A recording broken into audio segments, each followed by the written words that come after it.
Hi, everyone. Welcome to another episode of Rebecca and Rebecca. My name is Rebecca Yager. And I'm Rebecca Reed. Hey, Rebecca, good to see you. Yeah. We How's are, Texas today? Texas is still here, doing fine. And we are so excited to have with us the author of Redeeming the Cowboy and many other books, by the way. This is Lisa Jordan. Hi, Lisa. Hi, Rebecca and Becky. It's so great to be here.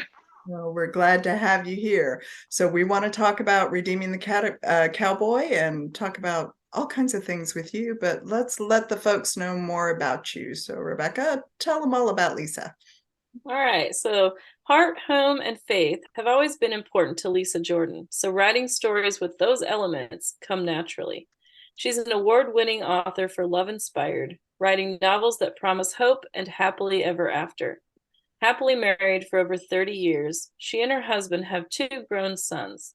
When she isn't writing, Lisa enjoys family time, good books, and being creative with words, photos, papers, and fibers. Visit her at www.lisajordanbooks.com. Yes, do it today. So, Lisa, first off, you write romances. So we have to talk about your own real life romance, and that's the one Okay. with your husband and your fun backstory of y'all meeting and eloping. What? Tell us. Yes. Tell us. Okay. When I was in college, I worked at a family restaurant that's in our hometown. And my husband is from my hometown, but he at that time, he was stationed in Virginia. He was in the Marine Corps. And he had come home on leave. And I was working, and I was at a table where a couple of my friends were. And he walked in, and this is the late 80s, and he's wearing a blue and white striped shirt and white pants and white Huarache shoes. Do you remember those? And I said to my friends, I said, "You see that man over there?" And they said, "Yes." I said, "I don't know who he is. I don't know where he's from, but I'm going to marry him." And that was a bold statement because I already had a boyfriend at the time. So, um, but that relationship with my boyfriend just wasn't working out the way that I wanted. But anyway, my husband and I met. I waited on him, and one of my coworkers. Oh, and the thing is, my husband used to work at that restaurant before he enlisted in the Marine Corps. So it was like he knew some of the people that I worked with. And so he would come home and say hi and everything. So one of my coworkers was an older woman named Mid, and she was super fun. And he was chatting with her, and she introduced us and everything. And my husband's father was a city cop, and he would come in and have coffee. So I knew him as a customer. And but anyway, so my husband, he said when he had come in that night, and then the next night, and then the next night, and he said to me, he said, "Would you be interested in having a Marine pen pal?" And this is, of course, before email and texting and all of that. So I said, "Sure." And so we got to know each other through letters and phone calls. And he would come home, when he was on leave, when he had leave, he would come home.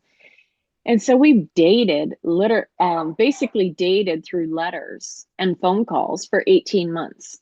And then he got orders for South Carolina, which I was 6 hours from Virginia, but now I'm 18 hours from him. And that was just so hard. And I was struggling in college, and there was just some family things happening, and I just wasn't in the best place in my life. And he was kind of like my security, and I was really missing him. And so I ended up moving down there 3 weeks after Hurricane Hugo devastated Charleston. And so then we ended up eloping, and October 30th of this month is 34 years of marriage. So something worked out. Well, congratulations on that. My goodness. Thank you. And you have two grown sons. Right. Yes. Our oldest son turns 33 on Halloween, the day after our anniversary, and our Right. youngest son just turned 30 last month. So you were 12 when you married your husband then? Because you do Pretty not much, yeah. old enough to. Yeah, I was 20 when I got married. I was a very young bride, a very young mom. Married at 20, had my first baby at 21, my second baby at 24, Hmm, and but I wouldn't change any of it because, I have great guys in my life and I'm so thankful for them. that's That's a good fabulous. story. So did you always know you wanted to be a writer, or is this something that happened as you grew older? Or Well, I've known since I was 16 that I wanted to be a writer. And I used to sneak books off my stepmom's bookshelf. And when like they would go off to ball practice or whatever, I was always reading. I've been reading since my first memories of reading were my mom reading us Bible stories at bedtime. And then I can still picture myself sitting at the round table in first grade reading from our book, our reading book. And I always escaped into books. I just found a lot of solace and peace. And when life was chaotic around me, I could just escape into story world. So I've always loved reading. And then as I got older, those angsty teenage years, I was reading romances. And then I would sneak books off my stepmother's shelf, and she had some Danielle Steele books. And I read Danielle Steele's The Promise. And after I finished that book, I just like hugged it to my chest, and I just knew I wanted to write stories that gave my readers that same heart sigh that I felt. And I was 16 at the time, so that's when I decided I knew what I wanted to be when I grew up. And when I was creating a tagline for my website and my brand, which my name is my brand, but creating a tagline, it's promises of hope and happily ever after. And the promise comes from that story, that seed, but also the promises of God. He's our ultimate hope and our ultimate happily ever after. But yeah, since I was 16, I knew I wanted to write. And so it's just been it's been what, 38 years of just learning the craft and growing. And so yeah, a lot to learn. I'm glad we've gone from the promise of Danielle Steele to the promise of God. But like you, I loved yeah, Danielle Steele's The Promise. I did. So I yes. understand that angsty. That was one of my favorites back then. But I'm glad we progress and grow older Yeah, yes. And and even in write. my reading variety, Yes. and but I just feel like God was speaking something into my heart at that time that I didn't even understand. But looking back, I but that was just a pivotal. There's been some moments in my life where I just really felt God speaking to me. And even though I didn't feel it at that time, that's just one of those pivotal life-changing moments. Well, you never know who God's going to use or what He's going to use to Exactly. Yeah. get into your heart. So the way you talk and the way you talk about your family and your husband, family is very important to you, and I think we're seeing that in your books, especially in Yes. this book. And the funny thing is, and I don't say this to be disrespectful. I say this just because it's simply a fact. Between my parents, there were 5 marriages. My parents divorced when I was 12, and between the two of them, there were 5 marriages. And I knew when I got married, I wanted a long, I I I didn't want my children to grow up the way I did. And plus my husband's parents were divorced. And so I knew I wanted a strong and stable marriage. And it takes a lot of work. And I've heard people say marriage is 50-50. It's not. Marriage is 100-100. You both have to be all in. But one of the cornerstones in my personal life were my grandparents. And my grandparents were married over 50 years. And my grandma passed away like a couple years after their 50th anniversary. But my grandparents were solid Christians, and they were dairy farmers. And my idyllic childhood years were spent growing up on the farm. And my mom, she was from a family of 6, and my mom was the youngest, and she was adopted into the family. And so she was adopted into this very casual, but God-fearing family of dairy farmers. And when you have 6 siblings and they have kids and they have kids, you end up with a big extended family. And so I've always been surrounded by family. I have 2 siblings of my own.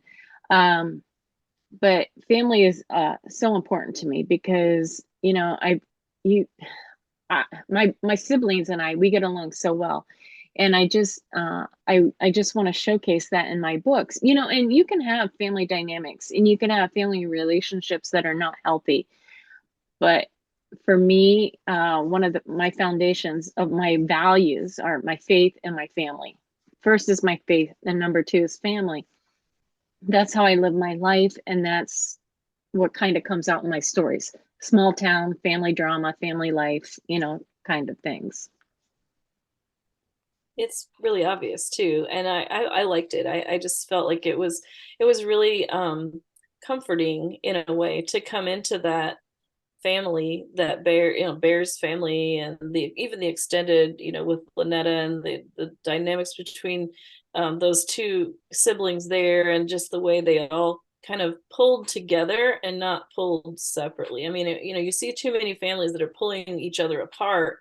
That family, right away you got the idea that they're all pulling together and they're all headed the right direction, the same direction, whether it's right or wrong direction. They're all going the same way. And it was really neat to see that. And especially with your heroine, who didn't have that. So I mean, I'm jumping ahead a bit, but I just really thought that that was obvious in the story too, and how I liked how that played a part in the story. And I feel like there's so much chaos in our world, and you know, and I do have different characters have broken families or broken relationships with their families. But when I created this series, and it kind of goes along with my previous series, the Holland Brothers series, I like having a strong patriarch just to give wisdom and guidance. And a lot of my patriarchs are based on a compilation of my uncles, you know, because my mother had strong, God loving brothers. And I'm so blessed for their influence in my life. And so so when I'm creating my family foundation, I look and see, okay, how do I want them to be portrayed in the story? And I just feel like when we are throwing so much stuff at our characters, they need to have a safe landing spot. And so I wanted a stable family. And I just wanted that throughout the series, because each of my main characters, they're going through their own, their own drama and everything. And they needed some solid voices of truth just to keep them guided and pointed toward what God has called them to do.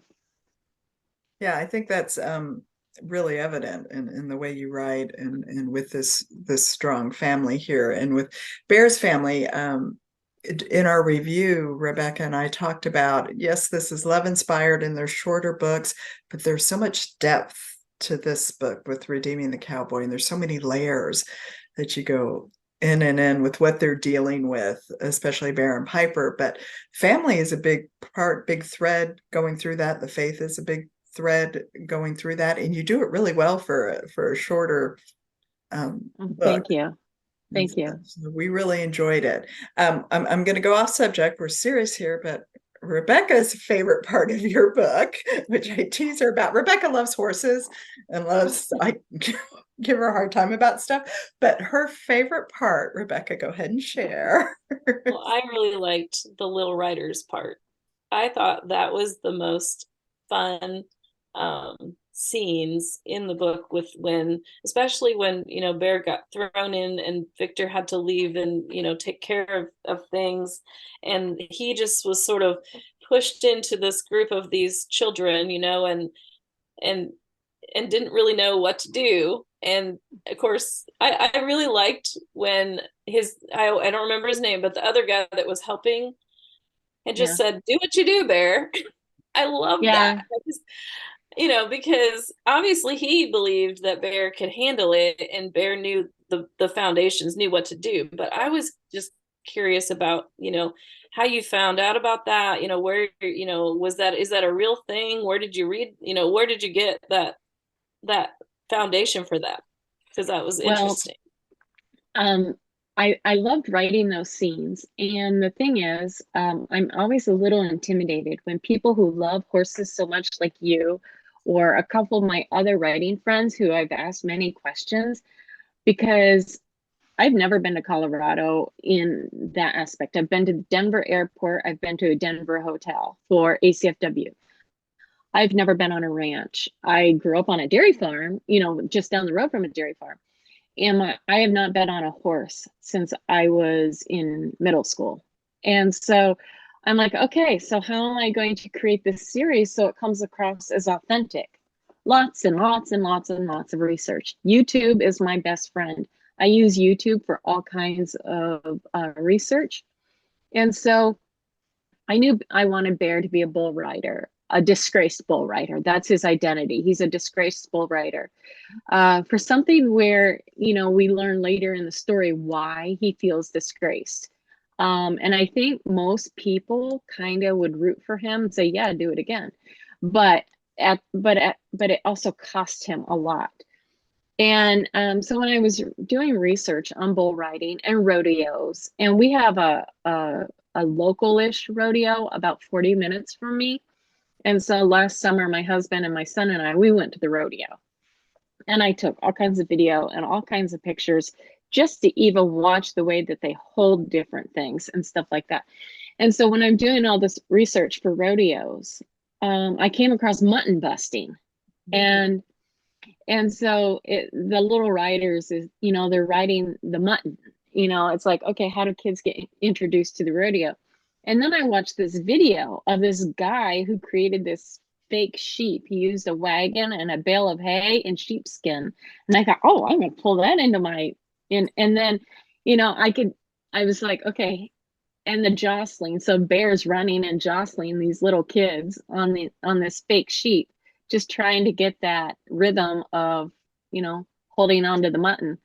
And so that's where that came from. And I just wanted to show, I wanted to take Bear out of his element, but because he grew up with siblings, he's the oldest out of 5.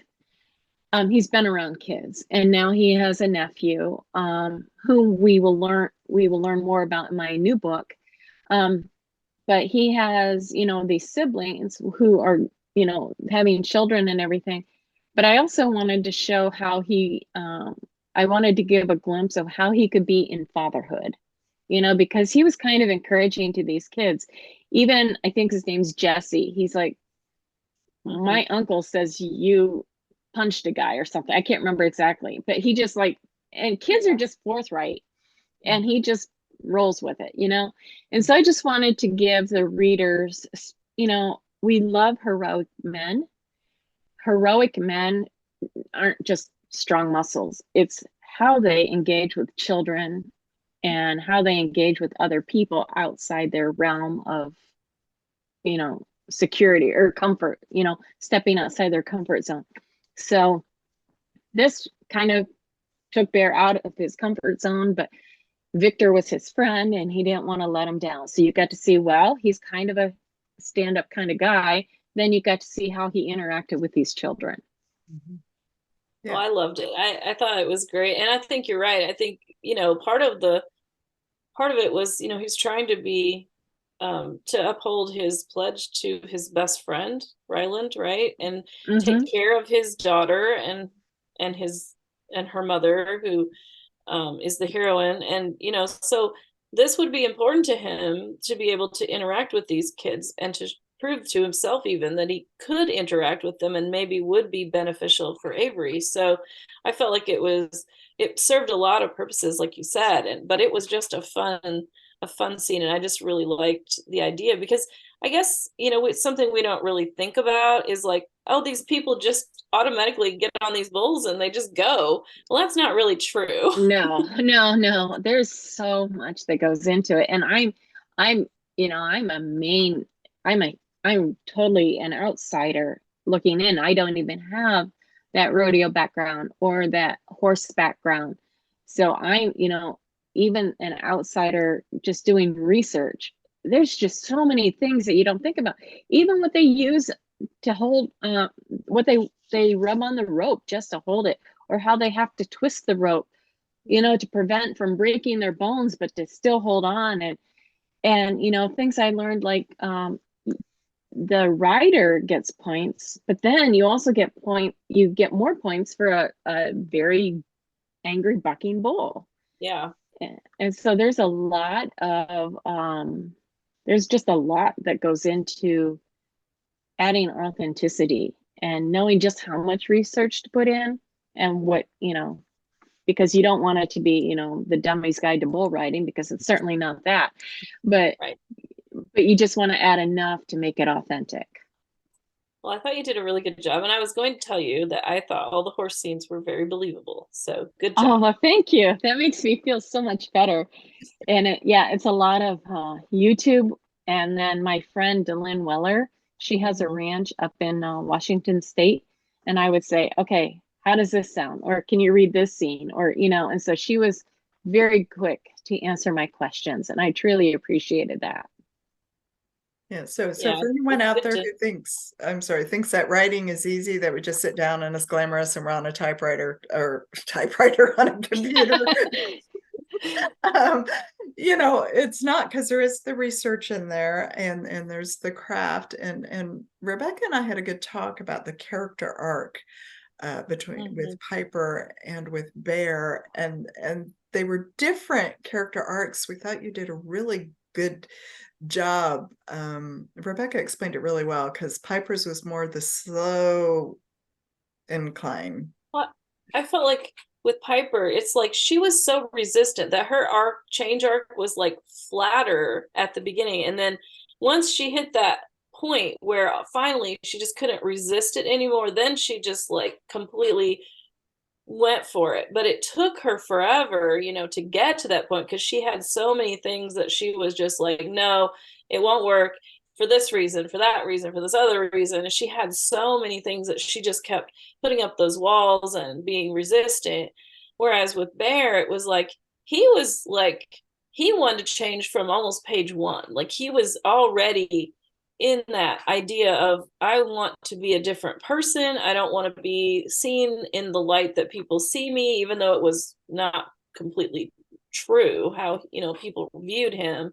He didn't want anything, he didn't want to associate with that old him. And so he was already, on that steeper kind of change. And then for him, it was like he was there way before Piper even would like even admit that she needed any sort of change. So I just thought that was really good. And as far as like an author learning to do character change arcs, I thought your book would be very useful to study because of how differently those two characters approached their changes. Well, thank you for saying so.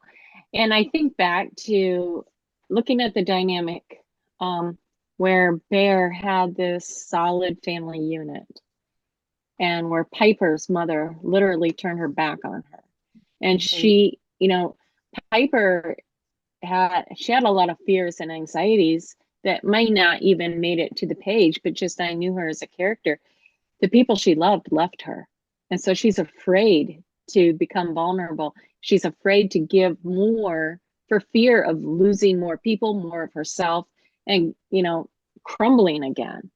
And so, yeah, she has a slower journey, but I also wanted to show where she wasn't.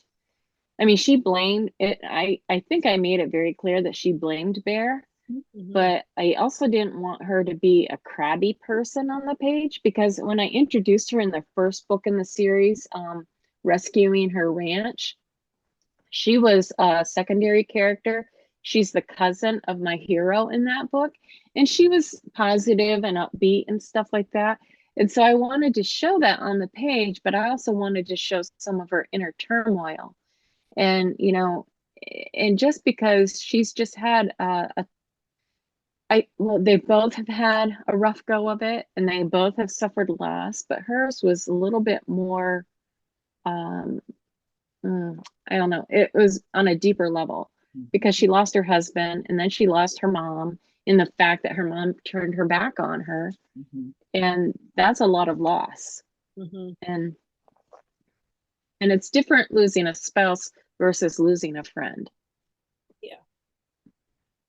Yeah.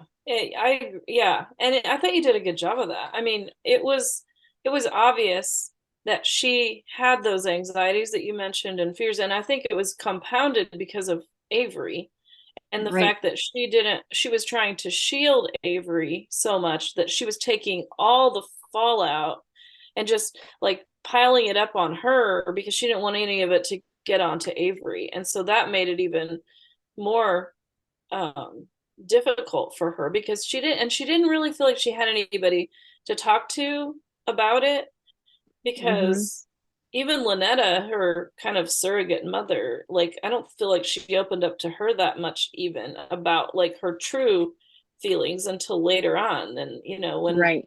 so she was bearing everything all herself, and she didn't really trust God at that point, so she didn't have that Exactly. avenue either. Mm-hmm. So she was just trying to hold it all up, kind of like Atlas, or Hercules, or Yeah. what was Yeah. Atlas who held up the world, right? She had it You're all right. there. She's trying to balance it all. So yeah, no, I thought that came across quite well. Thank you. Yeah, there's a lot of those intricacies that you don't, just you could do the surface thing. Yeah, she's had a lot of loss and she's gonna, she and Bear got to find a way to fall in love and accept each other again. But there were so many layers, and the book just went so much deeper. And again, going back to kind of our theme of this is family and like your love of your Mm-hmm. family. It's coming through in these stories, and also a sense of community, because I liked the surrounding Right. community in this book as well. They were important. Yeah, a lot of the side characters added so much to the story. You had Victor, you had what was the other guy? Eugene. I really liked Eugene. Yeah. The beekeeping counselor guy. I really liked Yeah. him. And then you had Lynetta, who's another strong woman, strong female character. Just a lot of pillars to kind of surround these people so that they could fall into them when they needed them. It was really, yeah. And one of the things, I don't know if you noticed this or not, but each one of those characters, those secondary characters, they have suffered their own sort of loss. Mhm. And Mm-hmm. so they had a sense of wisdom from their own point of view of how they have moved. I don't want to say moved on, but moved through their grief, and how they have learned how to embrace a new kind of normal in their lives. And it's not always easy and it takes time, but she was able to look up to them. And I really liked Eugene, and I didn't expect him when I started the story, but he just came on to the page. He really came to life. And I love Lynetta. I mean, um, Lynetta is probably one of my favorite characters I've ever created, because she and her husband have had their own sense of loss and the fact that they can't have children. So they've adopted children in the community as theirs. And so she Yeah. was fun to write. Yeah, that was good. It was fun to have kind of the inner family and the outer family in a way. Mm-hmm. Well, and Yeah. hopefully we'll see some of these characters again. There is a book 3 that's Yes, that I just got the title of that today. And that is, I'm actually in revisions for that one right now. And that will come out in August or September of 2024. okay. So I'm marketing this book, Redeeming the Cowboy. I'm working on revisions for Wyatt's story, and he's the next sibling. And then I'm working on the book proposal for the fourth sibling, Mallory. Oh, Oh, wonderful. So yay. there's So lots to look forward to. Now, how many books have you written for Love Inspired? You know? I have to add them up. Okay, so I have 5 Lakeside books. I have 4 Holland Brother books, so that's 9. And so far I have 2 um, Stone River. So that's 11. And the one that comes out in August of next year, 12. So I've written 12 books for that. 12 will be coming out. Now, is there, and these are all love inspired books, so is there Yes. another genre you would ever want to tackle, or do you have ideas for other books? Not that we want you to go away from love inspired, but you know. Right. Well, here's my commercial for Love Inspired. I absolutely love writing for Love Inspired. I love my editor. She and I have clicked. We've worked together for 12 years, and I really have grown in my ability to write and in my craft. To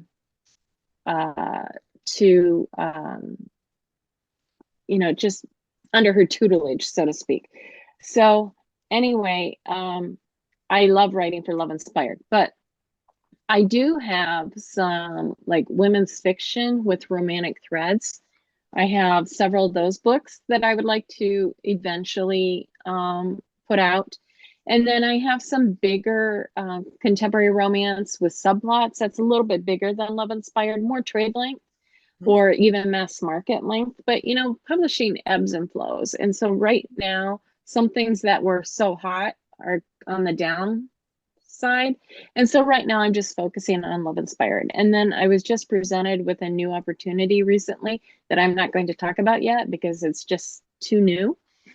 So there might be another caveat, but so I do like women's fiction with a strong romantic thread. It's hard for me to not have romance. I'm a happily ever after girl and I love romance, but I also love seeing different women's journeys. When I talked about my first two values of faith and family, my third value is friendships.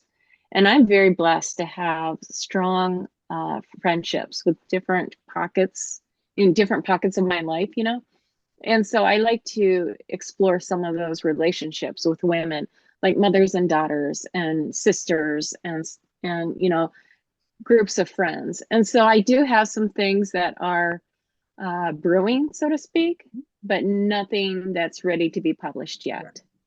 Right. So obviously we're going to hopefully see a lot more from you and maybe Yes. expanded and exciting. So that's good. I do want to close this out because I loved one of your favorite Bible verses, scripture verses, and you hit on something that I really like. Everyone is pretty much familiar with Jeremiah 29:11. Mm-hmm. But me, I'm a stickler for verses 12 and 13 because I think they're so important, and you can't have 11 without 12 and Yes. 13. And you added them both in what you sent me, and I'm going to read them. Okay. For I know the plans I have for you, declares the Lord, plans to prosper you and not to harm you, plans to give you hope in a future. And that's 29:11. Right. You can't have that without this.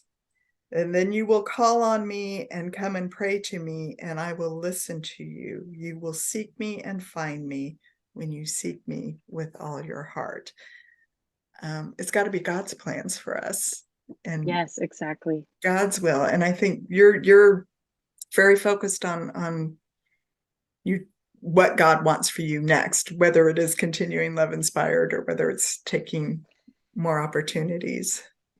And I just love that verse. I mean, just because I had some tumultuous childhood years, and I'm just like, okay, I just had to hold on to hope.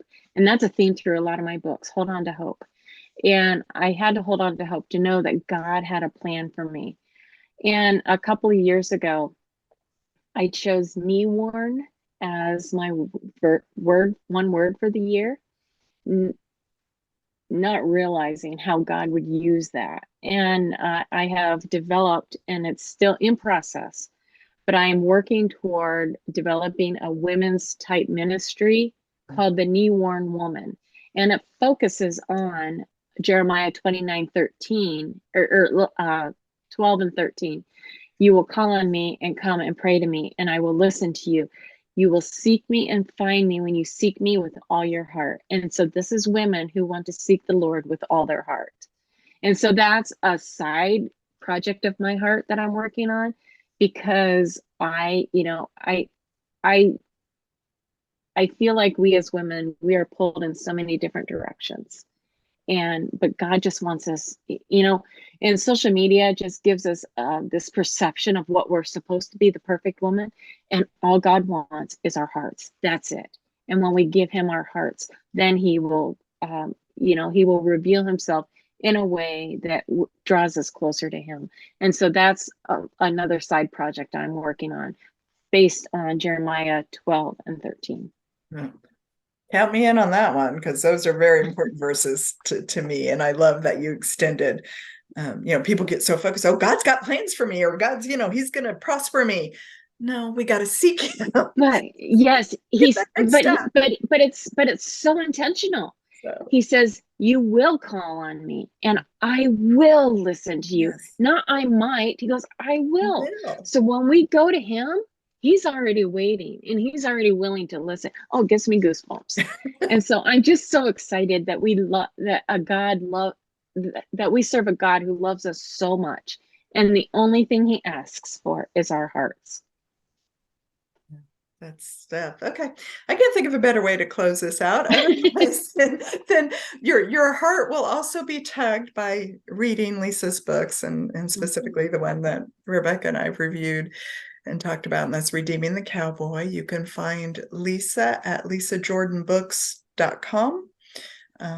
So check her out so you can see when the next stories are coming out, and the next ones after that. And we'll look forward to see what you've got coming up as time goes on, and where God's going to lead you, Lisa, because I know he's going to lead you to great places. So thank you so much. And thank you for having me. This was so much fun. And I just love hanging out with you ladies. Well, thank you for being here, and we appreciate your time. We know your schedule is busy these days. So we will I don't know. See y'all next time. We've got more things coming. Deneen Miller will be our next author with her book, Bloom to be Messy, which is book 1 of a series. And that's a real fun one too. But again, we appreciate Lisa's time today. And this is Rebecca and Rebecca signing off, and we'll see you next time. Bye.